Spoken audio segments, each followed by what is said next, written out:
ಕುಮಟಾ ತಾಲೂಕಿನ ಹೆಗಡೆ ತಾರಿಬಾಗಿಲಿನ ಅಂಜನ್ ರಾಘು ನಾಯ್ಕ್ ಎಂಬ ಬಾಲಕ ಮಂಗಳೂರಿನಲ್ಲಿ ನಡೆಯುತ್ತಿರುವ Karnataka best dancer TV reality ಶೋನ ಸ್ಪೆಷಲ್ಗೆ ವಿಶೇಷ ಸ್ಪರ್ಧಾಳುವಾಗಿ ಆಯ್ಕೆಯಾಗಿದ್ದಾರೆ. ಕುಮಟಾ ತಾಲೂಕಿನ ಹೆಗಡೆ ತಾರಿಬಾಗಿಲಿನ ಅಂಜನ್ ರಾಘು ನಾಯ್ಕ್ ಎಂಬ ಈ ಪೋರ ಡ್ಯಾನ್ಸ್ನಲ್ಲಿ ಪ್ರತಿಭಾವಂತ. ಚಿಕ್ಕಂದಿನಿಂದಲೂ ಡ್ಯಾನ್ಸ್ ಬಗ್ಗೆ ಇರುವ ಆಸಕ್ತಿಯನ್ನು ಗುರುತಿಸಿದ ಈ ಬಾಲಕನ ಪಾಲಕರು ಸ್ಥಳೀಯ ಶ್ರೀ ಶಾಂತಿಕಾಂಬಾ ಡ್ಯಾನ್ಸ್ ಕ್ಲಾಸ್ಗೆ ಸೇರಿಸಿ ತರಬೇತಿ ಕೊಡಿಸಿದ್ರು.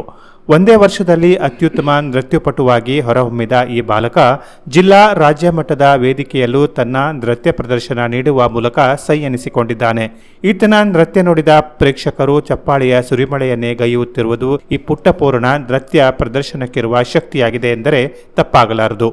ಈಗ ಈ ಬಾಲಕ Karnataka best dancer TV reality ಶೋನ ಫೈನಲ್ಗೆ ವಿಶೇಷ ಸ್ಪರ್ಧಾಳುವಾಗಿ ಆಯ್ಕೆಯಾಗಿದ್ದಾನೆ. ಕರ್ನಾಟಕದ ಬೆಸ್ಟ್ ಡಾನ್ಸರ್ ಸ್ಪರ್ಧೆಯು ಮೇ 8ರಂದು ಮಂಗಳೂರಿನಲ್ಲಿ ನಡೆಯಲಿದ್ದು, ಕರ್ನಾಟಕದ 200ಕ್ಕೂ ಅಧಿಕ ಸ್ಪರ್ಧಾಳುಗಳು ಈ ರಿಯಾಲಿಟಿ ಶೋನಲ್ಲಿ ಭಾಗವಹಿಸುವ ನಿರೀಕ್ಷೆ ಇದೆ ಎಂದು ಡ್ಯಾನ್ಸ್ ತರಬೇತುದಾರ ವಿಶ್ವನಾಥ್ ತಿಳಿಸಿದ್ದಾರೆ.